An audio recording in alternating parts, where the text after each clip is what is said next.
half of Islam, and which found its way into Orthodox doctrine. And so there are many hadith on this, and there's a good study by Joseph Van Es in his book on predestination and hadith. So the creation about qalam is an opposite teaching. And the isnads show us that they also come from the same era, late 1st, early 2nd century, era of the early successors. And therefore, we can say that there was a battle going on between people who supported determinism and between people who supported free will, or the ability for man to perform their own acts and receive their own reward, and therefore determine their salvation through their own efforts, which is the Qadri position, which is very close to a Sufi or spiritual attitude, because the spiritual Sufi attitude requires a reason for doing acts. And the reason is that you will get rewarded and have a high station in the hereafter. It's not just a matter of what God decides, but you can, in a sense, you can aid God's judgment by your own acts. So these are ancient. But here we see clearly, أَوَّلُ مَا خَلَقَ. That's the original form. It's not لَمَّا خَلَقَ. It's clearly the first that God created. We're on page 5, number 4, Ibn Abbas. So proponents of the pen upheld the predeterminist position, and they opposed the teachings on aql, which awarded humans the potency to act. Qudra. That's why we have several versions of the aql creation narrative that were modified to support a determinist position. I don't have them here, I didn't put them. As I said, there are over 30 riwayat with isnads. If you study them, you see some of them have been fixed to accommodate the determinist view, so that the aql narrative was mitigated to support the opposite view, right? But we won't bother with that. Yes, of course, but that's much later, okay? Now, here we have indirect argument about this, which we recorded in the book Kitab al-Khalq wa Mubtada al-Khalq by Maqdisi. He said there was an argument in the 3rd and 4th centuries between the people who upheld aql and the people who upheld qalam. And the people who upheld qalam, which by the way is the official doctrine, determinist position, were controverted and defeated in argument by the people who upheld the primacy of aql, because they said, if God had created the qalam first, and then he commanded the qalam, he said, uktub, and the qalam in this hadith says, what should I write? Ma uktub. And God said, ma kana wa ma huwa ka'ni li yawm al-qiyamah. What will be and what will in the future until the end of time. So then qalam already had the ability to hear and to respond to God's question, his command. What should I write? So therefore they say, qalam already had aql, so aql came first. Of course, it's a bit of a facetious answer, but it's interesting to notice that qalam and aql are antagonists. There are also versions of these aql creation narratives which combine aql and qalam together. First God created qalam, then he created aql, as if somehow mitigating between the two. These come from late 2nd century Syria. And so there's a lot going on in here. But we look at the last paragraph of this page because there's some other considerations. A famous early figure, Muawiyah ibn Qurra al-Muzani, he said, people perform good deeds, but they receive their recompense on Judgment Day in proportion to the measure of their intelligence. يُعْطَوْنَ عُجُورَهُمْ يَوْمَ الْقِيَامَةِ عَلَى قَدْرِ عُقُولِهِمْ. This phrase, عَلَى قَدْرِ عُقُولِهِمْ, according to the measure, the amount, the proportioned, divided allotment of their intelligence, innate intelligence. Repeats continuously, if you've noticed, in all of these type of teachings. So that we recall the version number 1. Bika akhudhu wa bika u'ti. By means of thee I receive, and by means of thee I bestow. Here it says, they receive their recompense. Yu'tawna ujurahum. It seems to me that that hadith has this kind of context in mind. It has to do with reward and punishment. Okay? So that man can earn their reward and earn their punishment by their acts. This is what is called a qadri position. Again, there's a famous statement, teaching story by Muhammad al-Baqir, the fifth Imam. He talks about a stupid saint. Moses goes to God, and God says, he said, every time I come up to see you, God, I go by this island and I see this man, he's praying and he's fasting. He's so good, he's doing such a wonderful job, he's a great abid. And God laughs and says, go and question him, see what his intelligence is like. So Moses goes down to the island and he pretends he's another hermit, and he comes on the island and he says, I wanted to come and fast and pray with you. I wanted to help you, be with you in this place. And they began to fast and pray. And he says, you have a perfect place. You have all the grass and the fruit and the trees, water. Everything is provided for you. And you're alone and everything is taken care of. This is an excellent place to be practicing your devotions. And then the Abid says, yes, but there's one thing wrong with this place. And Moses says, what? He said, God doesn't have a donkey. And if the donkey was here, he would cut the grass and eat the grass and stop it from growing so high. So Moses thinks he's so stupid, he thinks that God has a donkey. I mean, that's the implication. And then God explains to Moses, I punish my servants in proportion to what I granted them of intelligence. So the same theme comes through to all these stories. By the way, this teaching tale is also found in Sunni sources. It's not just a Shia hadith. So then we can see that the context is a little bit more complex. Let's move forward. We'll go to Al-Muhasibi. I mentioned him already. He wrote one of the earliest surviving books, مائية العقل وحقيقة معناه, the essential nature of intelligence and the reality of its meaning. He quotes a number of these type of hadith, the Hassan al-Basri tradition of Qadri teaching, in his books. He's a very influential Sufi. He was an opponent of Ibn Hanbal. You know that Ibn Hanbal particularly singled him out as a person to boycott, and that when Muhasibi actually had to go into hiding and leave Baghdad for several years because the Hanbalis were so much against him, and that when he died, only 2 people came to his funeral because they were so afraid of the reaction of the Hanbalis in Baghdad against him. But he was the teacher of Al-Junayd, the great Baghdadi Sufi, who was one of the seminal minds in the early development of Tasawwuf. And he has a number of very important things to say about Aql. They're here on this sheet. You can read them for yourself. I just wanted to point out that Muhasibi's ideas were picked up later by Juwayni and Al-Ghazali. Muhasibi had theological interests, and his book is very unusual and unique.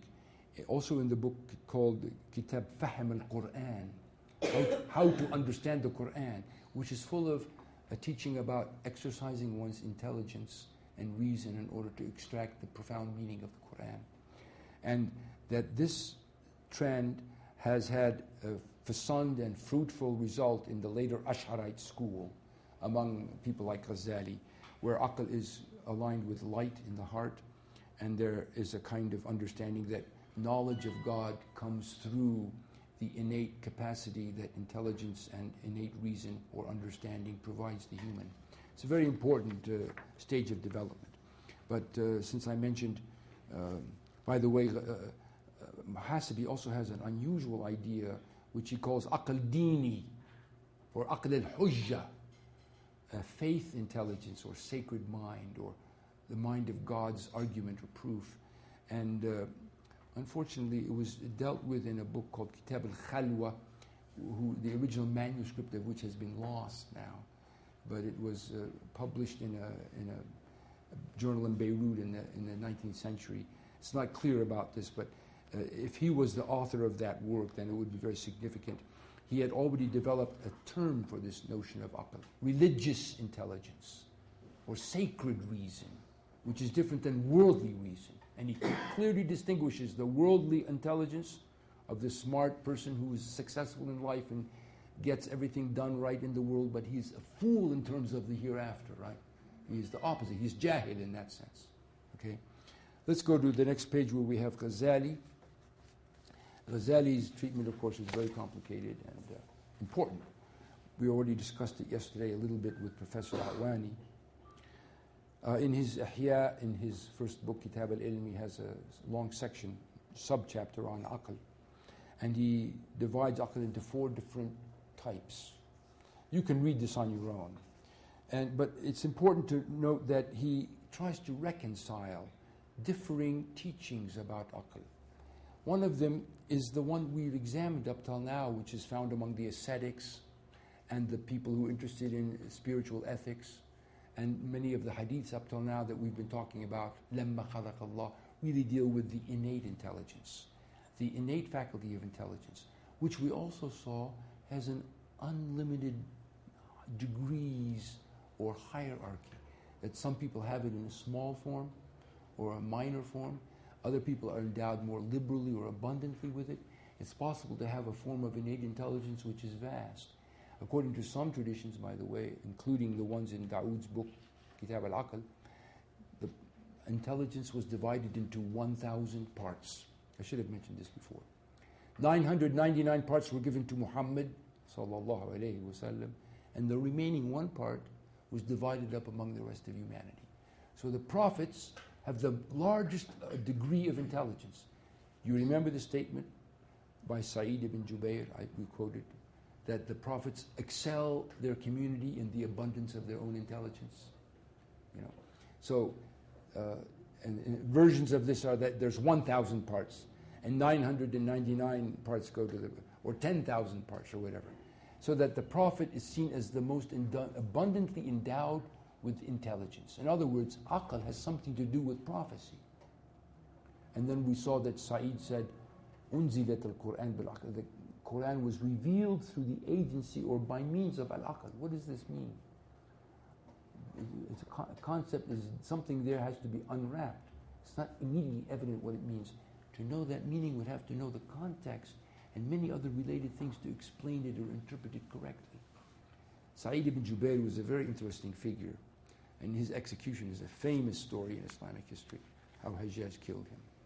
Anyway, there is a context, though, we might want to invoke. It's a Babylonian Midrashic tractate in which it said that Moses was given 50 measures of Bina, understanding, 49 measures, and only one remaining was divided among the people of the world. It seems to be the context that we should look for. It seems that a rabbinic teaching had an impact in early Islam. It was transferred to the Prophet. So it's not surprising. We can find many such examples. We were talking about aql as a light, and that some early definitions say al-aql nurun fil jasadi, a light in the body, kasiraj fil bayt, like a lamp in the house. Again, this is a common theme in the patristic mystics of light. You find this in Christian mysticism. The noose is a light in the body. And so we have a context in which spiritual and ascetic disciplines in neighboring traditions had some input in the confluence of ideas which resulted in the compost which this aql notion began to be nourished and develop and unfold out of in early Islam. If you look at it from that perspective, it opens up many doors, and there are many aspects to explore. And even, I would also point out Iranian aspects, before we come to the Greek philosophic aspect, which is also very important for us. But at this point, we will just dwell with Ghazali a little bit, because we'll reach that aspect indirectly through him. So we have the innate faculty, says Ghariza. You look on page 7 here. The property by which the human is distinguished from the rest of the beasts, by which he is made ready to receive theoretical knowledge and to conduct invisible cogitative operations. تدبير الصناعة الخفية الفكرية. Al-Ghazali himself said, this is what Al-Harith ibn Asad al-Muhasibi meant when he defined al-aql as an innate faculty that prepares one for the perception of theoretical knowledge. So he himself acknowledges he's indebted to Muhasibi. He's continuing in his insight. It's very important. After all, they were both Ash'ari, right? I mean, Muhasibi is considered a kind of pre-Ash'arite, if you will. I mean, his theology is in harmony with later Ash'arite theology. So, this is, Ghazali also goes on to say, later in this paragraph, whomever denies this, that aql is an innate faculty, ghariza, jibilla, malika, a dozen terms in Islam for innate virtues and traits.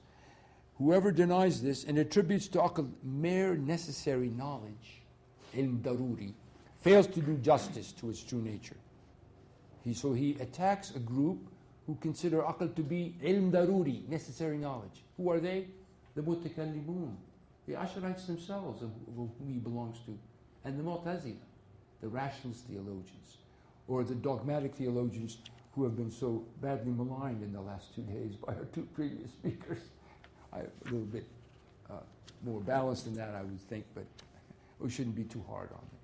Nevertheless, this is an interesting comment by Ghazali, and we'll see it echoed in a previous person in the context of Raghib al-Isfahani. Number 2, another form of aql. He says, Alum al-Dururiyya. Here we are with the necessary knowledge. This is the knowledge that people are given as an intuitive or common sense principle of non-contradiction. 2 is greater than 1. Right? If you're possessed of your sane faculty, you know that. You don't need to have it proven to you that 2 is more than 1, right? Or a person cannot be in 2 places at the same time, or that something cannot be both true and false at the same time. These are intuitively known and recognized. The Stoics have a term for this as well, you know. So that's what most of the theologians defined aql as. They said all humans have it, and it's this basic intuitive understanding of certain truths. Then there's number 3, says Ghazali, Al-Mustafa, acquired knowledge.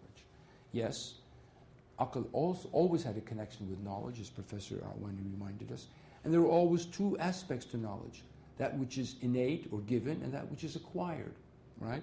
So in the common meaning, of course, acquired knowledge is that which is comes to one through life experiences, through the blows and trials of our experiencing life. We gain in wisdom, we understand more, we learn more, and that this is part of what aql represents as a major faculty of the human. Number 4, the 4th one, is practical and theoretical wisdom. Now, Professor Awani did a good job yesterday summarizing the points on this. I'm not going to dwell on it, but it's interesting that Ghazali is telling us aql means 4 things at least. It's all of them, right? Cannot say it's only one.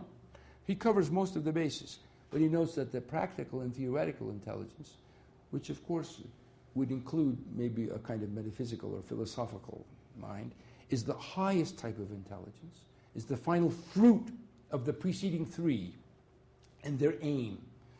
And therefore, it only comes about through self-restraint and purification of the self. Then he classifies these 4, that the first 2 kinds of intelligence, that is to say, the inborn ghariza and the acquired knowledge, are inborn, and the second 2 are acquired, the acquired knowledge and the practical and theoretical wisdom. And he goes on in a very interesting way to talk about how they are related to each other. But, and you can read it for yourself. He quotes in here several hadith. I would just maybe read the one that he says, the 4th knowledge, practical and theoretical wisdom, is a final fruit and the ultimate goal. The first is what is intended by the Prophet's statement, meaning the ghariza, the innate trait. God, mighty and majestic, did not create a creature more esteemed by him than the intelligence.